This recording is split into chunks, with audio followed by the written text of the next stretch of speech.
Leonie! Nasaan ka ba? Leonie! Mama? Oo. Nasa kwarto po ako. Nagpahinga lang po muna ako pagkatapos kong magluto. Bakit po ba? Sinilip ko itong fried chicken na niluto mo. Diyos ko, dapat inilagay mo sa stainless strainer para mabawasan yung mantika. Ano po kasi... At sa susunod, sapinan mo ng tissue paper ang platong paglalagyan mo ng prito para masipsip ang mantika sa niluto mo. Oo po, sa susunod po. Pasensya na po. Bakit namumula yung mga mata mo? Pag ganitong pinagsasabihan kita, pag tinuturoan kita ng mga dapat mong gawin, huwag sasamayan loob mo. Kasi, pag wala na ako, ikaw na ang mag-aalaga sa kaisa-isa kong anak na naging asawa mo. Leonie, tahanan. Pahirin mo na yung luha mo. Huwag ka nang magtampo kay mama. Hindi naman ako nagtatampo, Marlon. Yun nga lang. Nakakasama rin yung loob. Lahat na lang ng kilos ko nakikita ng mama mo. Ganun lang naman si mama eh. Pero mabait naman siya, di ba? Mabait. Palaging taas ng boses. Hindi kasi ako nasanay ng ganon. Sa bahay kasi namin, palaging mahinahon magsalita nanay ko kahit na nagagalit. Hindi mo maririnig yun na nagmumura. Hindi ka naman minumura ni mama. Oo nga. Hindi nga niya ako direktang minumura. Pero pag naiinis siya, nagbabagsak ng mga gamit. Nagsasabi ng buisit-buisit. Alam ko ako yung pinatatamaan niyo. Ako na nagsosorry kung may nagagawa man siyang mali sa paningin mo. At muli nakikiusap ako sa'yo. Ikaw nang bahalang umunawa sa pagiging metikuloso ng mama ko. Anita, aalis na ako. Papasada na ako ng tricycle. Akala ko ba'y masama ang pakiramdam mo, Frank? Bakit mamamasada ka pa? Huwag ka na lumabas, magpahinga ka na lang dito sa bahay. Uy, ayos na naman ang pakiramdam ko eh. Okay na ako. Uy, siya nga pala.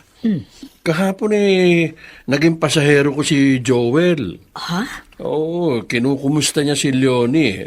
Sabi ko naman, ayos naman. Alam mo, hindi ko lang ito sinasabi sa anak natin. Pero naiisip ko, mabuti pa nga siguro kung si Joel ang naging manugang natin. Ito naman, bakit naman? Mabait naman si Marlon, hindi ba? Oo nga, mabait ang manugang natin. Pero sunod-sunuran siya sa gusto ng kanyang ina. Kita mo nga, pagkakasal nila, hindi sila bumukod. Pumisan pa rin sila kinabalae. Ayos naman yata ang trato ni Balaing Remedyo sa anak natin, hindi ba? Frank, kahit gaano pa kabait na manugang, kapag kapisan ka ng biyenan mo, tsak na meron at meron silang ipipinta sa'yo. Kaya kita mo nung tayo nagpakasal, kahit hirap na hirap tayo, hindi ako pumayag na pumisan tayo sa mga magulang ko o sa mga magulang mo. Kaya nga nagsarili agad tayo, hindi ba? Nagkataon pareho tayo ng paniniwala. Ayoko rin makipisan sa biyanan. Kaya nagupahan agad tayo ng maliit na kwarto, di ba? At yun ang malaking pagkakaiba namin ng manugang natin.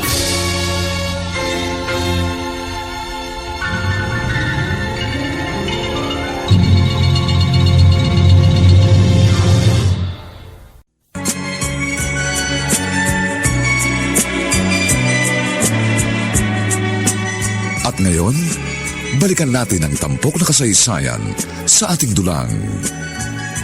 May pangako ang bukas.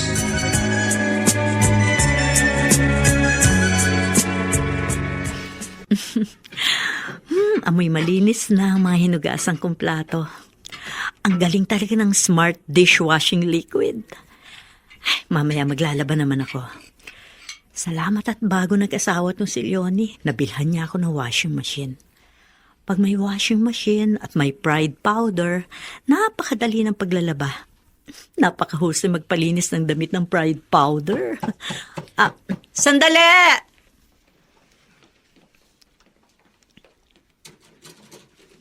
Nay, Oh, Leonie. Bakit nakasimangot ka? dito mo muna ako magpapalipas ng oras. Nako, mukhang may problema ka nga. Ay sige, dumito ka muna. Pero huhulaan ko kung ano ay pinagmamaktol mo. Ang biyenan mo na naman, hindi ba? Meron ho bang pagkain sa kusina? Oo, meron. Nagpaluto ng sinigang na bangus ang itay mo. Mamaya andyan na yon. Halika, kwentuhan mo ko habang kumakain ka. Nahihirapan na ako, Nay. Nahihirapan na ako sa pagtira sa bahay ng biyanan ko. Ay, ang hirap pakisama. Sa umpisa pa lang, sinabihan na kita, hindi ba? Dapat pagkatapos ng kasal ninyo ni Marlon, bumukod agad kayo. Oo nga po, yun sana ang gusto ko. Pero ayaw ni Marlon. Nag-iisa daw siyang anak. At pag bumukod kami, wala daw makakasama sa bahay yung mama niya. O bakit ako? Nag-iisa rin kitang anak ha, hindi ba? Pero kung saan ka masaya, hindi ako para kumontra. Hindi ako ganong klaseng ina.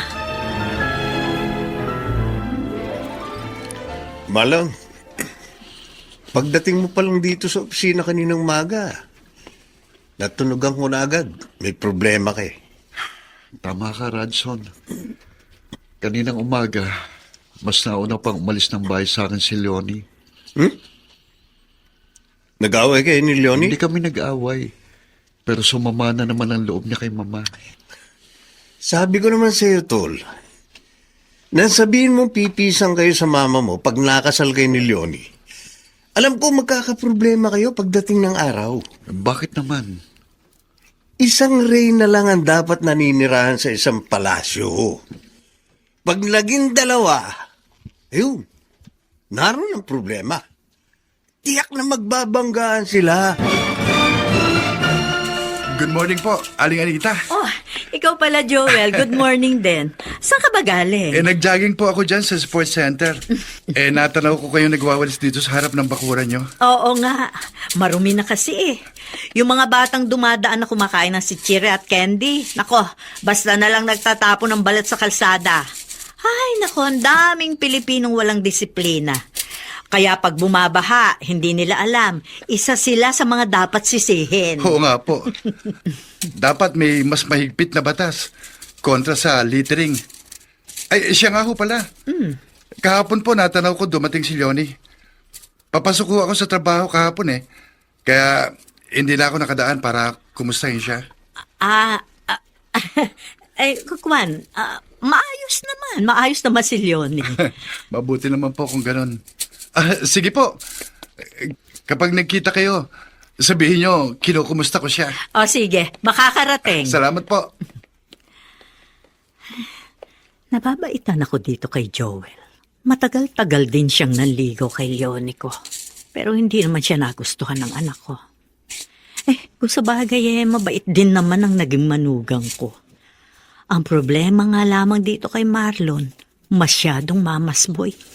Hindi makahiwalay sa saya ng kanyang ina.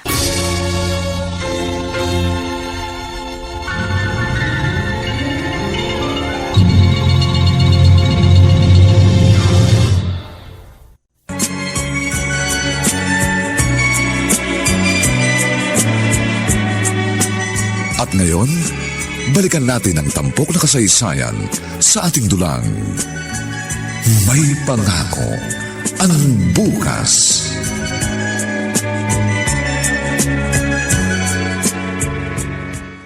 Leonie! Leonie! Halika nga! Ma, bakit po? Ilang beses na kitang sinabihan, di ba? Na ang mantikang nagamit na, dapat itinatapo na yon. Hindi na ulit ginagamit sa pagluluto. Kasi po nangihinayang ako. Malinaw pa naman. Pwede pa pong pagprituhan. Cancerous na yun! Ay, huwag mo nang ulitin, ha? Kung nasanay ka sa bahay nyo na nag-recycle ng cooking oil, dito sa bahay namin, hindi namin yung ginagawa. Pambihira ka? Magkakasakit sa iyong anak ko? Sorry po. Wala naman po akong hangad kundi makatipid. Kasi po, mahal ang cooking oil. Kailangan tipidin ko yung sweldo ni Marlon. Pinasaringan mo ba ako, ha, Leonie? Pinasasaringan mo ba ako na kailangan mo magtipid kasi pabigat ako sa inyong mag-asawa? Wala po akong sinabing ganyan. Sorry po kung nagkamali kayo ng pagkaintindi sa sinabi ko. Hoy! Hindi magkakaroon ng matatag na trabaho ang asawa mo kung hindi ko siya pinag-aaralan. Hindi siya magkakaroon ng malaking sweldo, kundi ako nagsakripisyo, mapagtapos lamang siya sa kanyang kurso. Kaya wag mo akong pasasaringan. Hindi ko naman kayo pinasasaringan. Oh, bakit ganyan ang pananalita mo? Alalahanin mo, narito ka sa bahay ko. Prenohan mo yan dila mo kung gusto mo magkasundo tayo.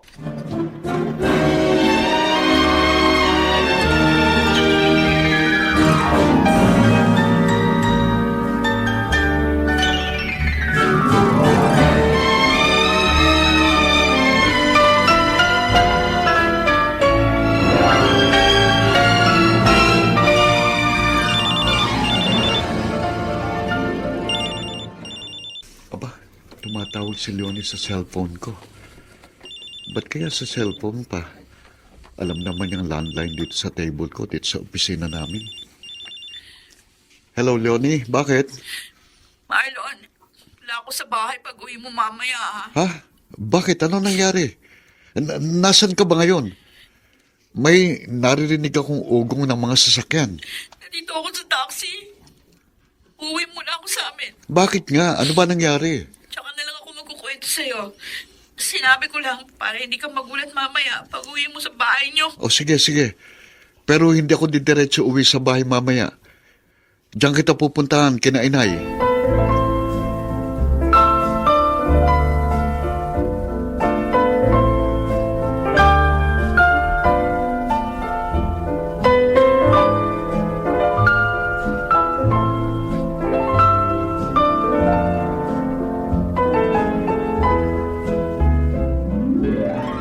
Ay, yan na nga ba ang sinasabi ko, Leonie?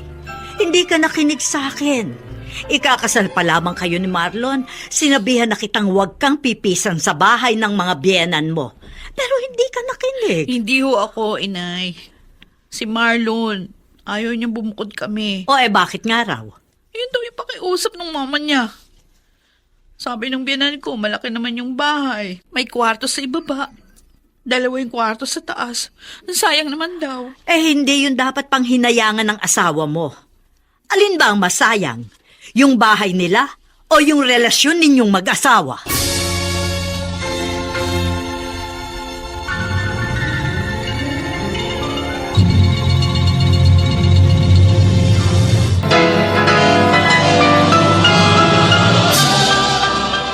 Buong karangalang inihahandog ng DZRH para sa bagong milenyo ang isa pang magandang dula mula sa panulat at direksyon ni Salvador M. Royales.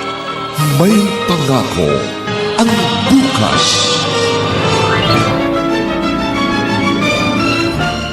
Matagal ko na to dapat ginawa.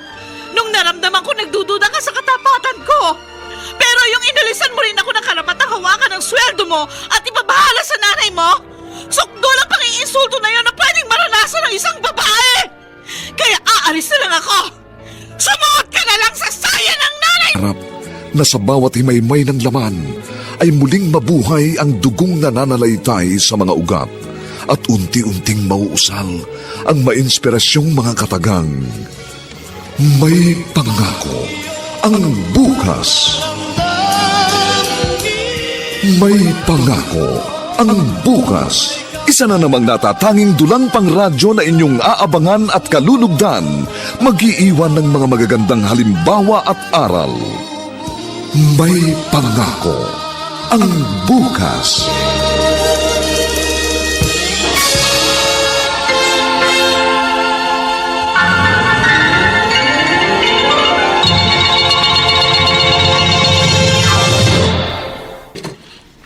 O Marlon, bakit ngayon ka lang umuwi? Kuwan kasi mama tumawag sa akin kanina si Leonie. Sinabi niya sa akin na naroon siya sa bahay nila, kaya dinaanan ko siya doon. Oo nga po, ma. Kasi po ayaw pumayag ni inay na hindi kami doon maghapunan. Kaya ginabi na po kami ng gusto. Paano yun niluto ko rito? Sino kakain ang nihanda kong hapunan? Kumain na pala kayo sa ibang bahay. Pang breakfast na lang po natin, mama. Kung bakit naman kasi ikaw na Leonie ka? Bakit hindi ka nagpaalam sa akin kanina na pupunta ka pala sa bahay ng mga magulang mo? At sana rin ha, sana tumawag man lang kayo at sinabihan niya ako na hindi kayo dito kakain. Sana hindi na lang ako nagluto. Pasensya na po. Ma, magpapahinga na kami. Teka lang. Ma. Huwag niyo muna ako tatalikuran. Nagsasalita pa ako. Yang asawa mo, Marlon, pagsabihan mo yan ha. Bakit bigla siyang umalis ng bahay kanina? Dahil ba napagsabihan ko? Sumasama ba ang loob niya sa akin? Dahil napapangaralan ko siya ng mga tamang bagay na dapat niyang gawin dito sa bahay natin? Hindi naman po. Namimiss lang po niya mga in-laws ko kaya siya nagpunta sa bahay nila. Ay, pwede ba? Huwag mo na pagtakpan ng babaeng yan. Ma. Alam ko, nagre-rebelde sa akin yan. Wala akong hangad na masama. Ang gusto ko lang naman nasa ayos ang lahat. Ang gusto ko lang maalagaan kanya ng gusto. Tulad ng ginawa kong pag-aalaga sa iyo mula nang sanggol ka pa.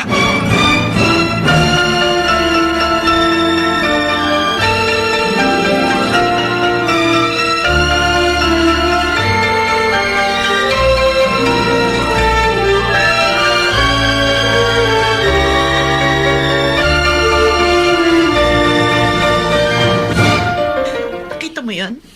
Harap-harapan kong magsalita yung mama mo. Parang ako pa may kasalanan. Pasensya ka na. Dapat doon na lang muna ako natulog sa amin. Huwag naman ganun. Lalabas na talagang nagre-rebelde ka sa mother ko. Marlon, Oh, ano yun?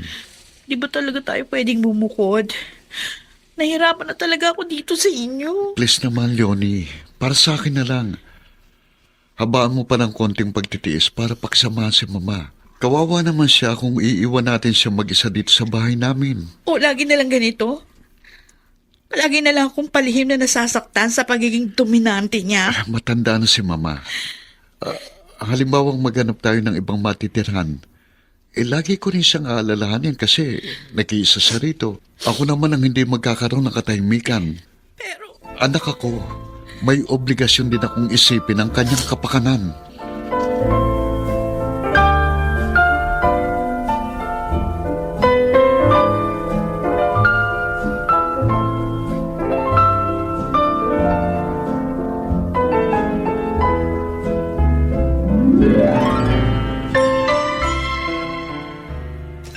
Buwisi talaga itong manugang kong to.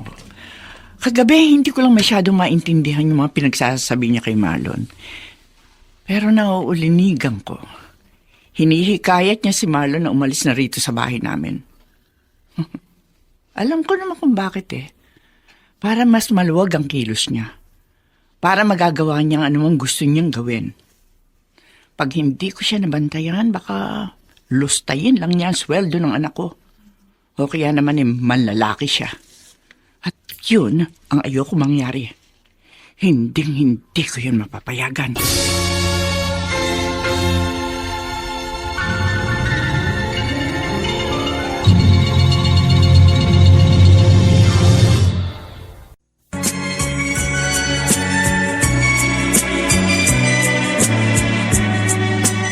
At ngayon, balikan natin ang tampok na kasaysayan sa ating dulang.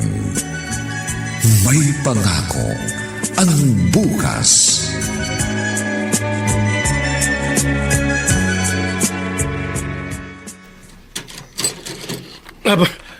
Narito ka pala, Leonie. Mano po, tay? Dumating yan dito. At naglambing sa akin ay pagluto ko raw siya ng bagoong. Namimiss daw niya ang bagoong na luto ko eh. Kanina ko pa nga kayo hinihintay. Maglalambing naman ako sa inyo na bili niyo ako ng manggang hilaw. Huy! Mukhang naglilihi na ang anak ko, naglilihi ka nga ba? Ewan ko, di ko alam. Basta gusto ko kumain ng maasim. Aba, naglilihi na nga siguro ya anak mo. Kaya pagbigyan mo na. Total may tricycle ka naman eh. Madali ka makapaghahanap na nagtitinda ng manggang hilaw. Ay, sige, sige. Ilan bang gusto ng anak ko, ha? Isa lang ho. Tatay talaga. Ay, sige. Hintay mo ko, anak, ha? Sandali lang ako. Nako, tingnan mo. Aligagang-aligaga ang itay mo nang malamang naglilihi ka. Pareho kasi kami sabik na sabik ng makapagkarga ng apo.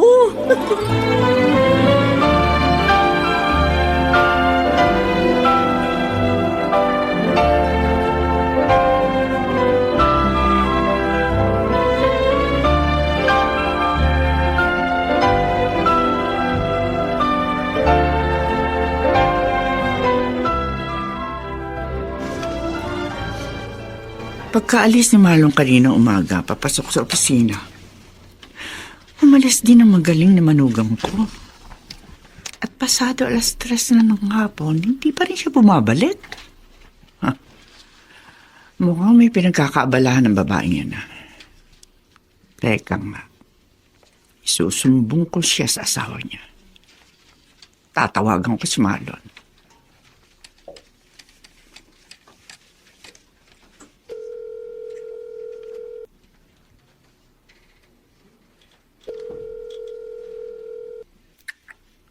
Hello?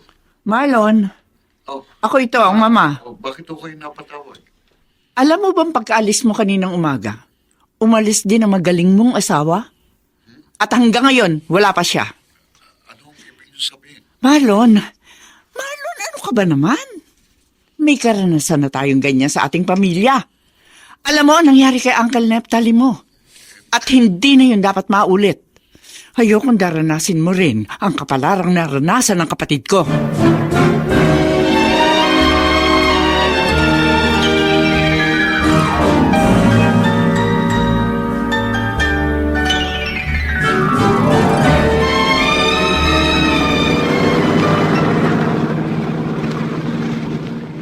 Johnny, doon ka lang naman pala nagpunta sa bahay niyo.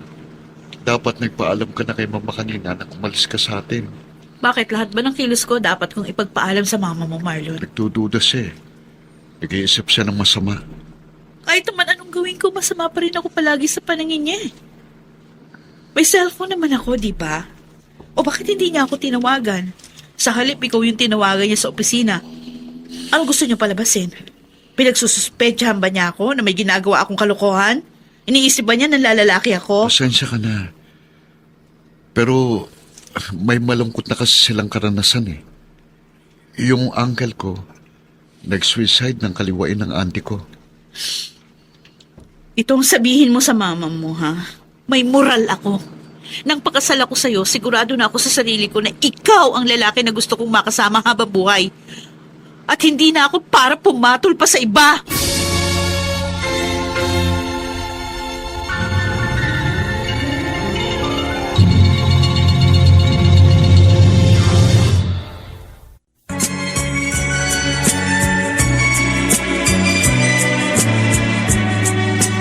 At ngayon, balikan natin ang tampok na kasaysayan sa ating dulang. May pangako ang bukas.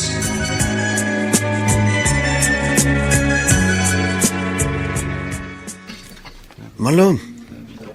Uy! Kumain ka na.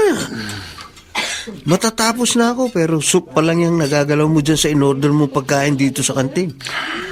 Wala akong ganang kumain, Radson. Bakit na naman? Problema na naman ba sa dalawang reyna ng buhay mo? Imbis na masolusyonan ang problema sa pagitan namin ni ng mama at ng asawa ko, pakiramdam ko lalong lumalala eh. Kung dati, tahimik na lang na umiiyak si Leonie, ngayon hindi na eh. Nakikipagmatigasan na siya kay mama. Pare, kasi naman, ang dali-daling solusyonan ng problema mo. Ayaw mo naman gawin ang solusyong sinabi ko. Alin, yung iwan ko si mama at bumukod kami? Yun naman ang tama, di ba? Nang pakasal ka kay Leonie, ibig sabihin nun, yun ang unang hakbang ng pagbuo mo ng sarili mong pamilya. Kaya dapat, nakabukod na kayo. Pare, matanda na ang mother ko eh. Hindi ko matitiis na iwan siyang mag-isa sa bahay namin. Kung ganun, magtiis ka. Magtiisaan. Magtiis kang nasa gitna ng dalawang nag-uumpugang bato. Nakabihis ka. Saan ka na naman pupunta? Diyan lang, Ma. Saan yung dyan lang? Magpapalamig ho. Kasi pakiramdam ko ang init dito sa bahay. Tayo nga ay magparangkahan. May lihim ka bang inis sa akin? Di ho kaya ako dapat magtanong yan? Mula na magpakasal kami ng anak nyo, gusto nyo lagyan ng numero yung kilos ko. Lahat ng ginagawa ko, may pintas kayo, may puna kayo. Para sa kabutihan ng pagsasama niyo ni Marlon ang ginagawa ko. Tinuturoan kita ng tamang kilo sa kusina ng mga dapat mong gawin. Itinuturo ko sa iyo mga putaheng gusto ng anak ko. Ang kulay ng damit na gusto niya. Bakit? Masama ba yun? Hindi kayo nagtuturo. Nagdidikta kayo. At matapang ka na? Di ba ka na magsasagot sa akin ngayon? Nakakasawa na kasi maging mabait. Nakakaumay ng tango lang ako ng tango sa mga pagdidikta ninyo. At higit sa lahat, nakakasawa ng palihim na umiiyak dahil kahit anong gawin ko, ang hirap niyong i-please. Napapagod na rin ako.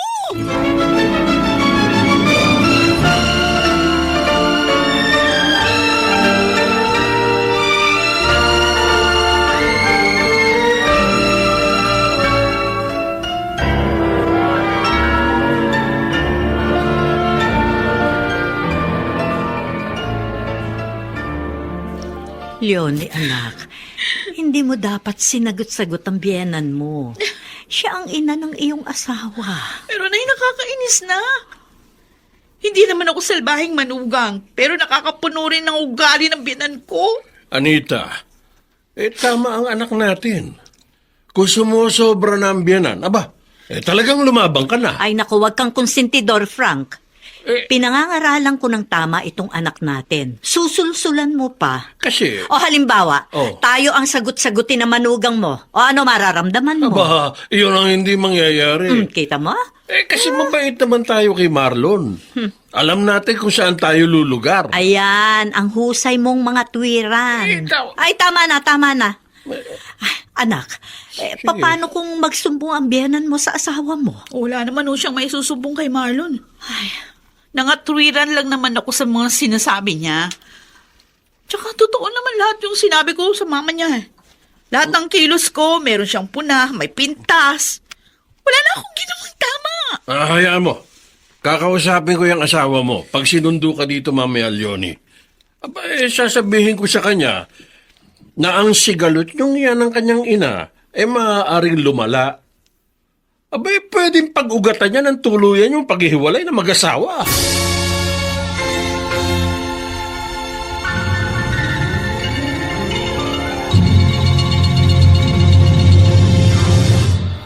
Pangpangarap na sa bawat himaymay ng laman ay muling mabuhay ang dugong nananalaytay sa mga ugat at unti-unting mauusal ang mainspirasyong mga katagang.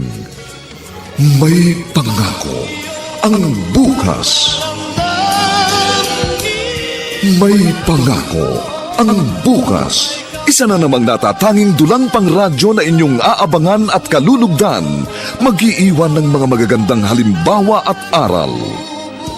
May pangako ang bukas.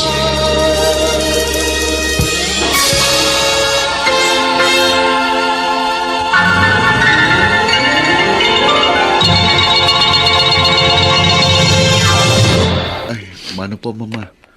Pero bakit kayo po nagbukas ng pinto? Nasaan nung si Leonie? Oh, bakit bigla kayong magulgol? Ano ba, Mama? Magsalita kayo. Kinakausap ko kayo eh. Bakit ganyan ang pag-iyak nyo? Ano ba nangyari? Asawa mo! Sinagot-sagot ako. Ho? Nagsisigaw siya dyan. Nagwala siya na husto. Pero tinanong ko lang naman kung saan siya pupunta. Kasi nga nakita ko siya bihis na bihis at kung todo makeup. Pero natanungin ko, agad na ako sinighalan. Tapos Siyempre bilang yan na nagalit na rin ako. At saka isa pa anak, pinapangalagaan ko lang naman yung pangalan mo. anong ibig nyo sabihin? Hindi ko gusto yung alis siya ng alis pag nasa opisina ka. Saan ba siya lagi nagpupunta? Naroon lang naman ho siya sa mga biyanan ko. Sigurado ba tayo na lagi siya naroon sa bahay ng mga biyanan mo? Anak, lagi ko naalala ang kirnet mo. Ayoko matulad ka sa kanya. Totoo nga kayong doon lang nagpupunta si Leonie sa bahay ng mga biyanan ko kapag umalis siya dito sa bahay. Walang yung babae yun, ha? Huwag niyang subukan. Huwag niya akong subukan. Hindi naman sa itinataboy kita, ha? Pero pasado 8:00 na ng gabi. Umuwi ka na. Baka hinihintay ka na ni Marlon. Bakit kaya hindi ako sinundo ni Marlon dito sa amin? Kinakausap kita. Sabi ko umuwi ka na at gabi na, anak. Opo. Uuwi ako, Inay. Nandiyan na ho ba si Itay? Medyo malakas daw ang biyahe ngayon. Kaya mamamasada raw siya hanggang alas 10 ng gabi. Huwag mo nang hintayin ng itay mo. Ako na magsasabi sa kanya na umuwi ka na. Sige po. Pero teka, bakit kaya hindi ka sinundo ni Marlon? Dati naman sinusundo ka niya rito pag alam niyang narito ka. Siguro pagod lang ho yun. Kaya hindi na ako nasundo. Sige, Nay. Tutuloy na ako. O siya, sige. Ingat. At yung billing ko sa'yo, ha? Huwag ka na ulit sasagot sa biyenan mo. Parang nanay mo na rin si Balae. Dahil nanay yun ang asawa mo.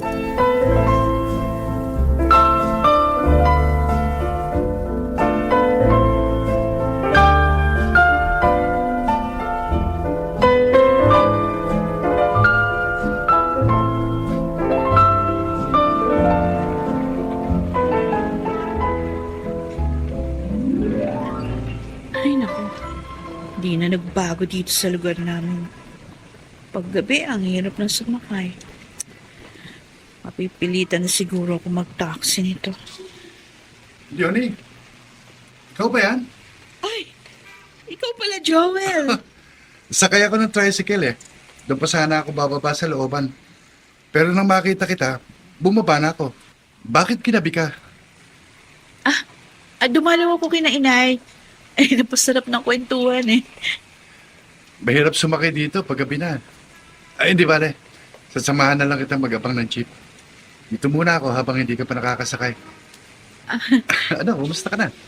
Okay lang. O ikaw? Ayos lang din. Leonie! Ay, Ah, Marlon?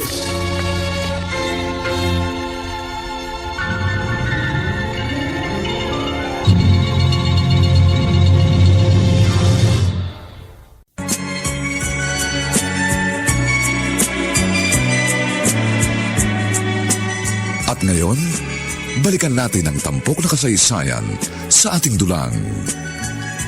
May pangako ang bukas.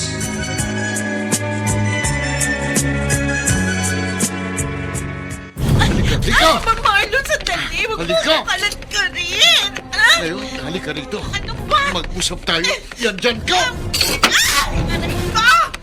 Aray ko, ba't naman nasinalya mo ako dito sa soba? Natututo ka ng malakit, ha? Susunduin sana kita sa banyo. Pero ano yung nakita ko? Bakit kausap mo ang Joel na yun? Nakita lang niya, nag-aabang ako ng jeep. Kinumusta lang niya ako. Sinungaling! Wala ka na ba tiwala sa akin? Siguro tama si Mama eh. Dapat maging maingat ako. At baka nga nilalagyan mo na ako ng dumi sa ulo. Hindi ko magagawa yung sinasabi mo. Pinalaki ko ng magulang ko na may takot sa Diyos. Hindi ako immoral. Kaya, Nangyari ng kinatatakutan ko. Na dahil sa mga panunulsol na naririnig mo, darating ang araw na papasukin ang lasa ng utak mo! ang dami mong satsat. Pasok sa kwarto. Pasok! Hindi ko alam kung bakit nagkakaganyan ka na, Marlon. Bakit Simula nagkaganyan pa na lang ang yan. ugali mo? Hindi ka naman dating ganyan. Ikaw ang gumagawa ng dahilan kung bakit nagbabagong ugali ko. Hindi ka mananalo sa akin, Leonie. Ano? Akin pa rin ang huling halaka. Sige!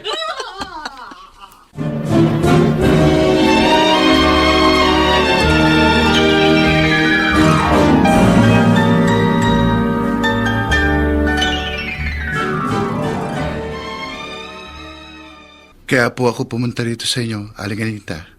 Kasi nag-alala ho ako kay Leonie. Anong ibig mong sabihin, Joel? Kasi po kagabi, nakita ko yung anak nyo na nag-aabang ng jeep dyan sa may labasan. Biglang dumating yung manugang nyo eh.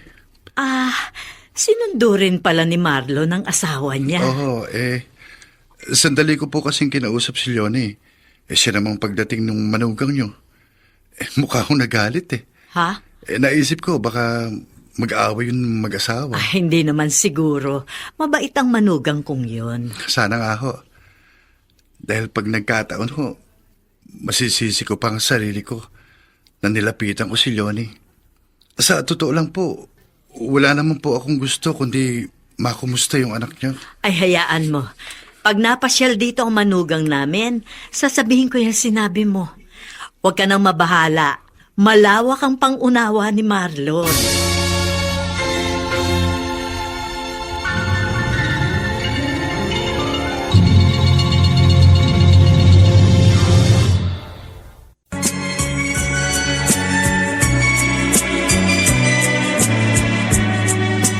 At ngayon, balikan natin ang tampok na kasaysayan sa ating dulang.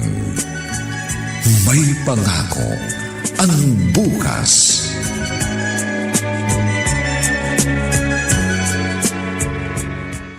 Anita, may napapansin ako Ano yun, Frank? Magdadalawang linggo nang hindi napapasil dito sa atin si Leonie. Samantalang nung mga nakaraang araw, halos makalawahan lang narito siya sa atin. Baka maraming ginagawa ang anak natin. O kaya naman, baka hindi maganda pakiramdam kasi nga naglilihis siya, hindi ba? Ang inaalala ko, baka nga pinag-awayan ng mag-asawa yung sinabi sa'yo ni Joel. Ha? Yung inabutan sila ni Marlon na nag-uusap dyan sa may labasan habang nag-aabang ng jeep ang anak mo. Haba, kung aawayin ni Marlon si Leonie dahil lamang sa nakita niyang kausap ng anak natin ng dati nitong manliligaw, napakakitid naman ang kanyang isip. Hindi ganun ang pagkakakilala ko sa kanya.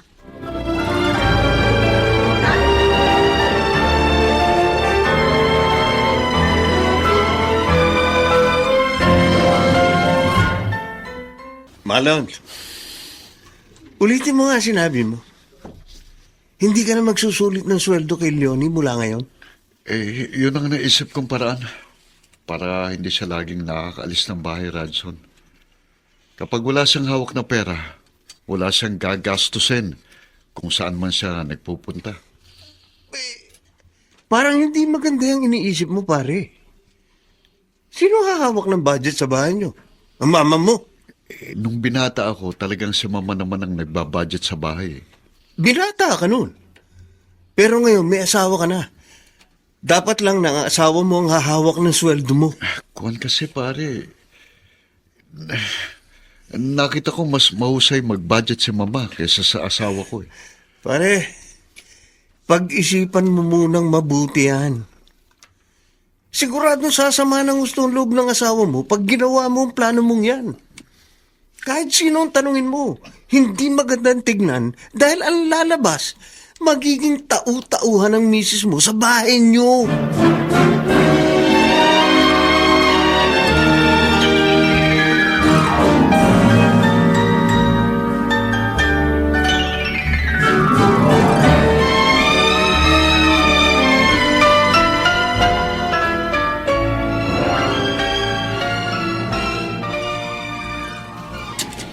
Leonie, tapos na akong maligo. Inihanda mo na ba yung long sleeve na isusuot ko saka yung katernong necktie? Oh, ano ibig sabihin nito?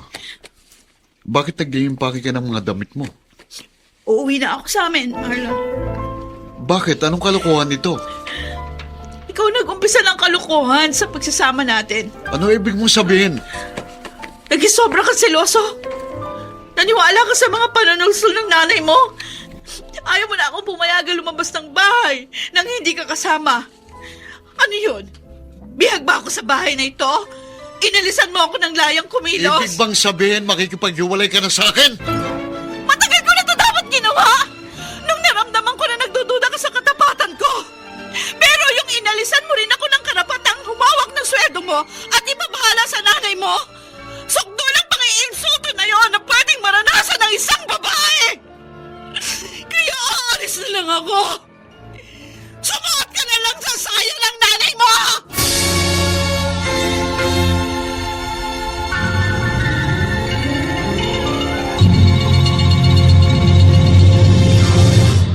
Na sa bawat himaymay ng laman ay muling mabuhay ang dugong nananalaytay sa mga ugat at unti-unting mauusal ang mainspirasyong mga katagang. May pangako ang bukas.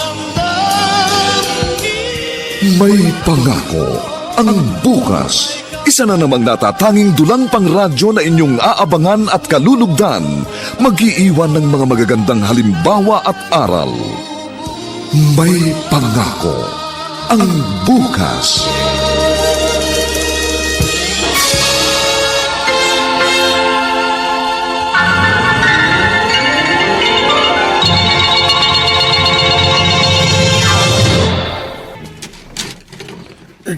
Ay, Aba, bakit may dala kang dalawang maleta, Leonie?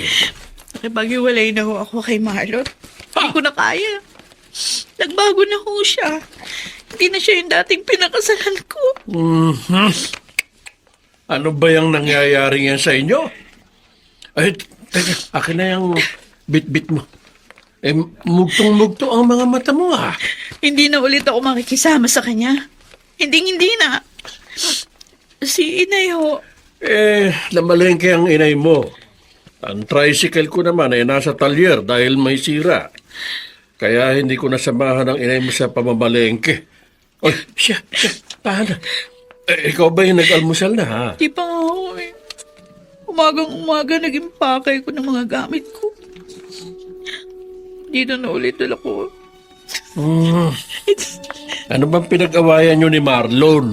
Dugtong-dugtong na ho. Ang dami. Dahil yan sa kasususun ng binan ko. Nalaso na rin yung utak niya. Nagbago ng pagtrato niya sa akin. Yan. Yan ang isang masamang naidudulot kapag ang mag-asawa ay nakapisan sa magulang ng isa man sa kanila. May mga magulang kasing mapanilip eh. Laging hinahanapan ng butas o kapintasan ng kilos at ugali ng kanilang manugang. Itong anak, kung mahina-hina nga ang karakter, may kakampi sa magulang kahit hindi malinaw sa kanyang isyu. Yun ang nga ho yung nangyari kay Marlon. Nalaso ng nanay niya ang utak. Kaya unti-unting nawala yung tiwala niya sa akin. At umalis pala ang asawa mo habang nasa palengke ako, Marlon. Opo, Mama. Wag mo siyang susunduin. Natuto siyang umalis, matuto siyang bumalik. Talaga hong hindi ko siya susunduin. Manigas siya. Alam mo, yung mga babae, lumalaki ulo ng mga yan. Pag nagpadala ka sa mga sumpong, nagpapasuyo lang yung magaling na asawa mo. Ay, kung bakit naman kasi ang babaeng yan pa pinakasalan mo eh. Noon, may iba namang babae na nagkakagusto sa'yo. Hindi ko nga rin humaintindihan eh. Bakit ang lakas ng loob niyang mag-alsa balutan? Ano pa? May pinagmamalaki siguro. Ho, di ba ikaw na rin ang nagsabi, ha? Huling-huli mong kausap ng asawa mo ang dati niya manliligaw. Nagkaigihan na siguro. Nakakapanibago lang. Huwag kang manibago. Masasanay ka rin wala siya.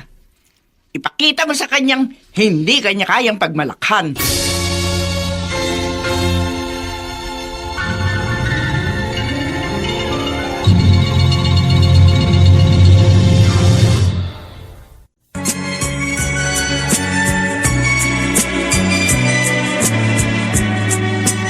At ngayon, balikan natin ang tampok na kasaysayan sa ating dulang.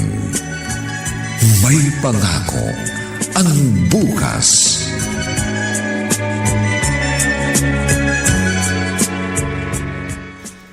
O, Leonie, ano yung dala mong mga damit? Ay, marami na ho ako maruming damit. Maglalaba ho ako, Inay. Akin na yan. Ako na maglalaban ng mga yan. Sa kalagayan mo, hindi ka dapat masyadong napapagod at baka makasama dyan sa dinadala mo.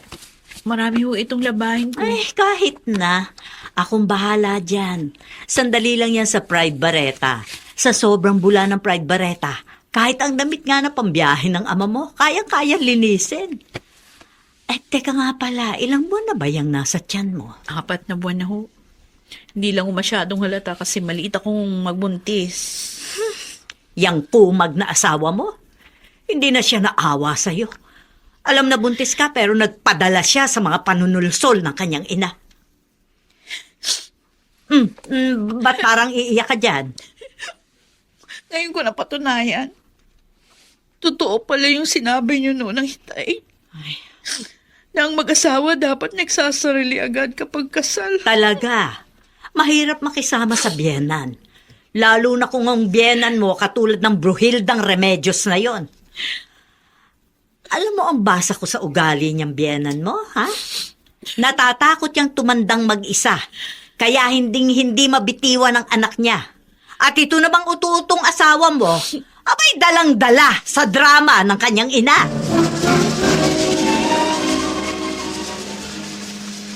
Medyo kumita na ako Pero mamamasada pa ako hanggang alas 11 ng gabi. Palibhasa, naibigay na yata ang Christmas bonus ng iba. Lagi maraming tao sa labas. Simula na kasi ng mga sale promo sa mga mall. Kailangan samantalahin ko para makaipon kami ng gagastusin sa panganak ni Leon. Kawawa naman ang anak ko. Nasira ang pagsasama nila ng kanyang asawa dahil sa kanyang biyanan. Ba? Pasahero? Salamat po, Panginoon, sa lakas ng katawan na ibinibigay niyo sa akin. At nakapaghahanap buhay pa ako. Huwag po niyo akong pababayaan, Diyos ko. Kailangan po ako ng anak ko. At ng... Madalas ako magluto ng gulay. Kailangan kasi niyang masustansyang pagkain dahil buntis siya. Ay, nako. Talagang tinikis na ng manugang ko ang anak ko. Mahigit 3 buwan na rin dito sa amin si Leonie. Pero ni minsan hindi siya dinalaw ng kanyang asawa. Desidido na yata talagang putulin ang kanilang pagsasama. Ay, Diyos ko, sana naman po maging maayos ang panganganak ng aking si Leonie. Maging normal sana. Wala kaming perang pampaopera. Malapit na maluto itong ginisang pechay na niluluto. Nay! Leonie, bakit? Anong nangyayari? Sandali, nagluluto ako. Papatayin ko lang itong kalan, ha? Ayoko, Nay! Anak, bakit? Ha? Ano nangyayari sa'yo? Bakit namimilipit ka sa sakit? Manganganak na yata ako. Ano? Sobrang sakit. Kulang pa sa buwan niya pinagbubuntis mo. Paano ka manganganak? Sobrang sakit, Nay. Diyos ko, hindi ko na kaya. Teka, sandali, ha? Sandali! Tatawag ako ng tulong! Wala pa naman nakitay mo! Kailangan madala ka sa ospital!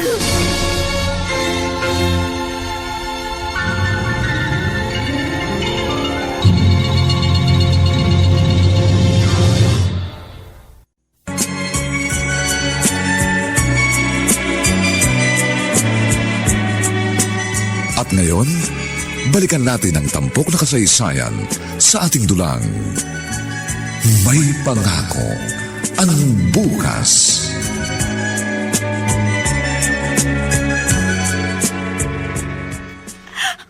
Panginoong Diyos, tulungan po ninyo ang aking anak. Bakit bigla siyang dinugo? Huwag po ninyo pababayaan ang anak ko. Samahan po ninyo siya, Panginoon. Aling Anita, Joel, ikaw pala. Ano ginagawa mo dito sa ospital? bagong dating po ako galing sa trabaho. Nang mabalitaan kong isinugod daw niyo dito sa ospital si Leonie. Oo nga. Dumaing muna na nananakit ang kanyang puson. Namimilipit siya sa sakit. Pagkatapos, nag-spotting. At habang nasa taxi kami papunta dito sa ospital, dinugo na nga siya. Magdasal na lang po tayo. Hindi po pababayaan ng Diyos si Leonie. Si Mang Frank po, narito rin ba sa ospital? Kanina narito. Pero umalis din kaagad at magdidilihensya muna raw ng pera. Wala kami. Maghahanap daw siya na mauutangan. Kung may dalawang cellphone si Mang Frank, sabihin niyo sa kanya, bumalik na siya rito sa ospital. Sabihin niyo, may pera na kayong pambayad. Anong ibig mo sabihin? May kaunti po akong savings. Siguro, kakasya yun sa gastos ni Leonie dito sa ospital. Pauutangin mo kami? Hindi ho utang. Tulong ko ho yun sa anak ninyo. Oh, Joel, maraming salamat. Kakapalan ko na mukha ko. Hindi na ako tatanggi sa tulong mo. Maraming salamat. Marlon, pare. Huwag ka sana ma-offend, ha? Pero, obvious na apektado ka sa paghihiwalay niyo ni Leonie. Hindi ko siya hiniwalayan, Radson. Siya ang kusang umalis sa bahay dahil meron siyang ipinagmamalaki. Yan na lang ang lagi naririnig ko sa iyo. May pinagmamalaki si Leonie. Kaya nakipagmatigasan ka sa kanya.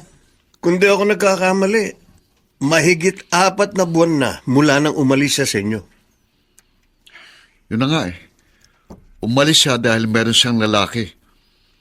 Bakit? Nakasisiguro ka bang meron siyang lalaki? Nag-imbestiga ka na ba? Hindi na dapat imbestigahan ng isang bagay na obvious na. Uy, bakit mo nasabing obvious? Dahil ba sa iyo na sinasabi ng mama mo? Ano ba gusto mong palabasin? Pare, ikaw ang higit na nakakikilala sa mama mo. Bakit? Hindi ba niya matanggap na may asawa ka na? Ang basa ko sa mga kwento mo, parang nakikipagkompetensya pa rin sa atensyon mong mama mo. Pare, At huwag ka rin sana magagalit. Pero medyo mas maanghang itong susunod kong sasabihin. Pakiramdam ko kasi, iniisip ng mama mo na siya ang nagpalaki at nagpaaral sa'yo. Kaya ang gusto niya, sa kanya pa rin mapunta ang kinikita mo. hindi mukhang kwartang mama ko, pare. May mga taong dating hindi mo kang kwarta. Pero binabago sila ng kanilang bisyo. May ipinapahiwatig ka ba? Pare, madalas makita ng misis ko sa mall ang mama mo. Ha? Sa bingguhan. Ano? Nakahilera sa harap niya, maraming bingo card. Sa bingo, doon sa mga mall. Pare, matatalo ka rin ng malaki pag nalulung ka. Obserbahan mo mama mo. For our 32nd ball, letter O, 72. Buwisit talaga, oo. Puro na, naunahan pa ng iba. Malas naman talaga. Laki na naman ng talo ko.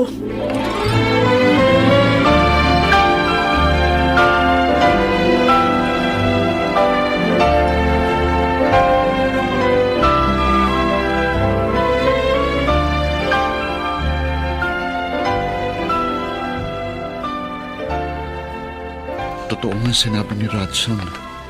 Ayun si Mama. Mukhang natalo ng malaki. Ang dilim ng mukha. May kaugnayan kayang pagkahaling niya sa sugal nito sa disgustong naramdaman niya kay Leonie.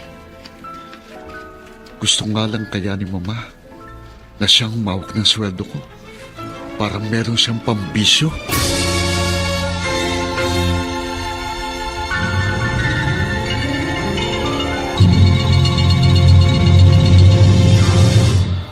Sa bawat himaymay ng laman ay muling mabuhay ang dugong nananalaytay sa mga ugat at unti-unting mauusal ang mainspirasyong mga katagang.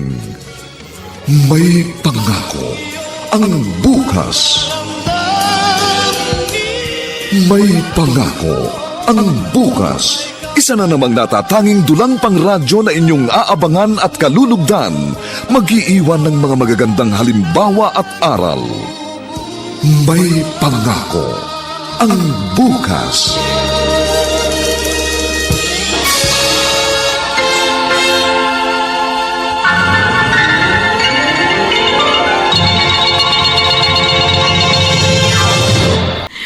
May dala ka na namang infant formula para sa anak ko. Salamat uli, ah. Wala yan. Mula nung mga anak ako ng kulang sa buwan, ikaw na yung umalalay sa amin sa mga gastusin sa ospital. Malaki-laki rin yung pinaluwal mong pera. Dahil 2 buwan pang naiwan sa incubator ang baby ko. Kasi nga, premature. 7 buwan lang siya nung ipanganak ko. Eh, tingnan mo naman ngayon. Malusog na siya. Ang sarap niyang pagmasta, no? Habang natutulog. Ang taba. Sa ospital nga, naalala ko pa. Palagi ka na pagkakamala ng mga nurse na ikaw yung daddy ng baby. Kasi nga, Ikaw yung laging nandun.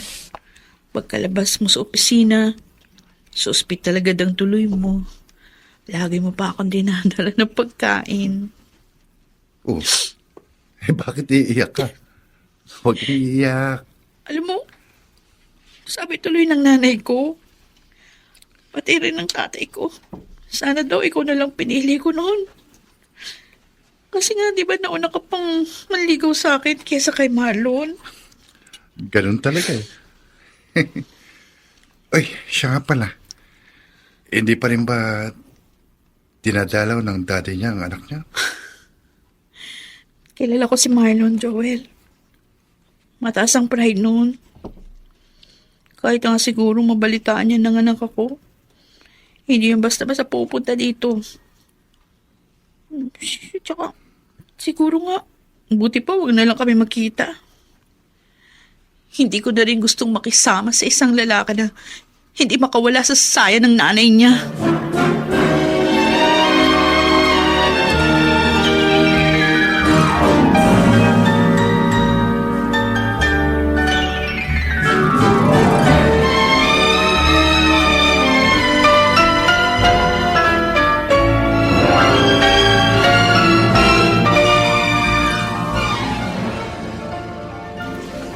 Marlon, liga na pare.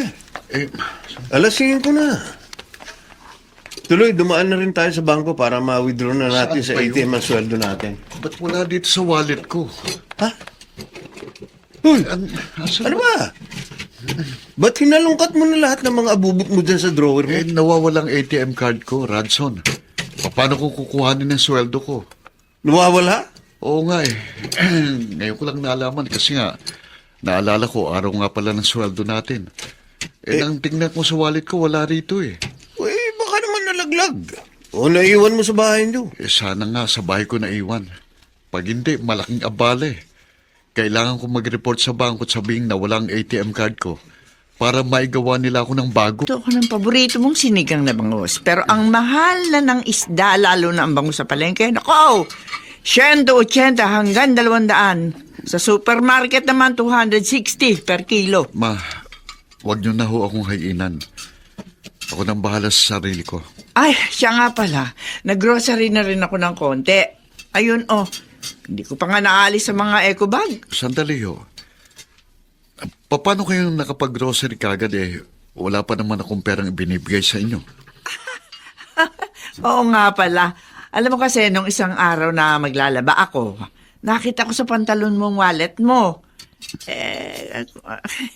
Puan, at kinuha ko na yung ATM card mo. Ho? Nanay mo naman ako di ba? Hindi mo naman siguro mamasamain yun. Mama, magsabi kayo sa akin ng totoo.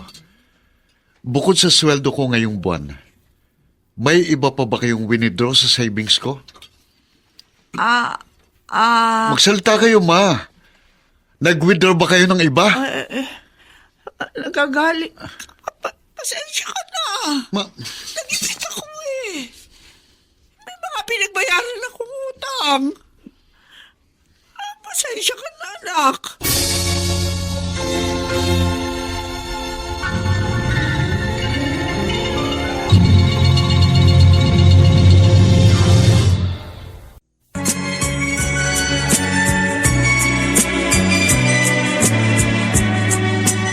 At ngayon, balikan natin ang tampok na kasaysayan sa ating dulang.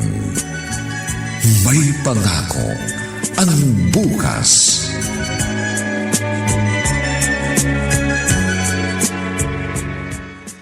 nakakainis. Nakakainis! Sinaid ni Mama mahigit 200,000 pesos na savings ko. Kung hindi lang masamang magsalita ng masama laban sa sariling inaanak ko. Totoo nga yatang sinabi ni Radson. Ang pera kong habol ni Mama. Kaya ayaw niya sa asawa ko. Marlon, Oh, ikaw si Joel, hindi ba? Ikaw ang lalaki ng asawa ko? dati akong maliligan ng asawa mo. Pero hindi niya ako lalaki. Ang totoo, kasama ko ngayon yung girlfriend ko. Ha? Ayun siya, oh. Iniwan ko sa mesa ng restaurant na yan. Natanaw lang kita galing sa ATM machine. Kaya nagmadali akong lapitan ka. Ano kailangan mo? Hindi mo ba dadalawin ang anak mo? Ha? Nanganak na si Leonie? Mahigit 2 buwan na. Premature ang baby niyo. Kala nga namin, di mabubuhay eh. Pero okay na ngayon ang baby niyo. Malusog na. Salamat sa pagbabalita mo, pare. Nanganak na pala siya. Salamat. Ha? Pupuntahan ko mag-ina ko. 2 buwan na ang baby ko. Pwede ko na siyang iwan kay inay para makapaghanap ako ng trabaho. Di naman pwedeng iasa ko lang sa kanila ni Itay. May mga pangangailangan kami. Tsaka isa pa, matatanda na mga magulang ko. Tulog na tulog, baby. Anak, hayaan mo. Magsisikap si Mami para sa'yo. Sandali lang. Siguro si inay na ito. Galing sa palengke. Leonie, matatanggap mo pa ba ako? Marlon? Hindi sinasadyang nagkita kami ni Joel malapit sa isang mall. Ayan, Marlon. Sige, kumain ka. Nahihiya po ako sa inyo, Itay. Nay. Talagang nagalit kami sa iyo, Marlon. Kasi pakiramdam namin pinabayaan mo ang aming anak. Nanganak yan at nalagay sa alanganin ng buhay. Dapat naroon ka noon. Pero wala ka. Naroon ka sa loob ng saya ng nanay mo. Anita, dahan-dahan ka naman ng pagsasalita. Naghain ka nga. Pero paano kakain ang manugang mo? Ganyang binubungangaan mo. Hayaan niyo po si Inay, Itay. Totoo naman ang sinasabi niya eh. Naging weakling po ako. Hindi ako nagpakita ng buto sa likod nang magkaroon ng iringan ng asawa ko tang nanay ko. Paprangkahin kita, Marlon. Alam ko, mahal ka pa rin ng anak namin. Pero hindi na kami papayag na magsama pa kayo kung ipipisan mo ulit siya sa iyong mama.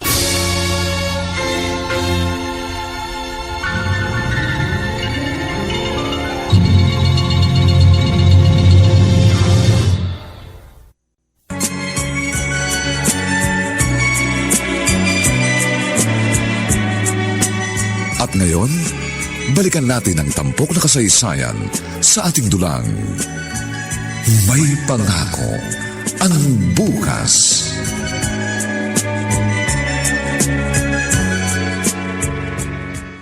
Leonie, kapatid ng boss ko may-ari ng townhouse na ito. Tamang-tama. Nasa bangko naman kami kaya madali akong nakapag-apply ng housing loan sa pamamagitan ng pag-ibig. Magiging atin ang isang unit na ito ng Oo, townhouse? pero matagal-tagal nating bubunuin ang pagbabayad nito. 10 years siguro. Di bali. Marunong naman ako mag-budget. Magtitipid ako ng gusto para hindi tayo magipit. Dito, nag-iisa kang reyna rito. Walang question sa mga kilos mo. Walang kukontra sa mga decision mo. Ang ganda nito, Marlon. May maliit na kwarto pala ito dito sa may kusina. Maid's room yan. Oy, naku, magtitipid nga tayo, di ba? Hindi ko kailangan ng katulong. Kaya kong asikasuhin mag-isang... Good morning po, Aling Anita. Aba nako, ikaw pala, Joel. Magandang umaga rin. Kumusta po si Leonie? Nako, nagkaayos na yung mag-asawa. At alam mo ang sabi ng manugang ko, minsan daw dadayuhin ka niya at magiinuman kayo. Naku, marami daw siyang dapat ipagpasalamat sa'yo. Sabihin niyo kay Marlon, wala yon. Ay naku, huwag mong maliitin na nagawa mong tulong sa kanilang mag-asawa. At alam mo ba, ikaw daw ang kukunin nilang ninong ng kanilang anak. Oh? At huwag ka raw tatanggi. Sige po. Ay, siya nga ho pala. Dumaan ako ngayong umaga para dali ng invitation card sa inyo. Meron ho kayo ni Mang Frank. Oh. At meron din ho ang mag-asawang Leonie at Marlon. Ikakasal na ho ako. Naku, salamat, Joel. Natutuwa ako. Napakaswerte ng babaeng pakakasalan mo, anak. Sobrang swerte dahil wala kang kasimbait.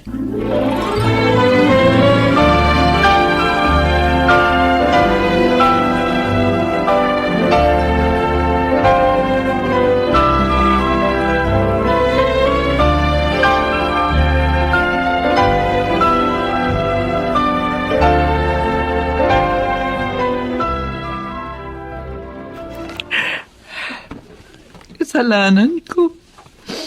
Kung bakit lumayo ang loob sa akin ng anak ko. Hindi ako naging mabuting biyanan.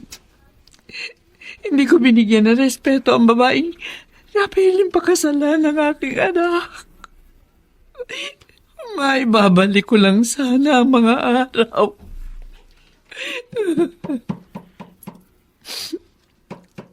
Andali.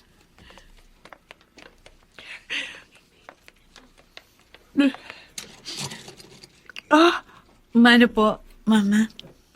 Leona? Kasama ko ang apo nyo. Pero tulog na tulog. Tsaka si Marlon din po, kasama ko siya. Ayun, inaayos yung pagkakapark ng kotse. Hindi ka na galit sa akin? Inaamin ko po. Masyado ako nasaktan doon sa mga nangyari sa ating dalawa. Oo po, aaminin ko. Nagalit ako sa inyo. Pag ang isang tao pala nalulong sa sugal, kung ano-anong kademonyohan pala naiisip nito. Ay, oo po, totoo po yun. Sa halip po na magbigo kayo sa mo, katanaw sa isang magandang pangako ng bukas.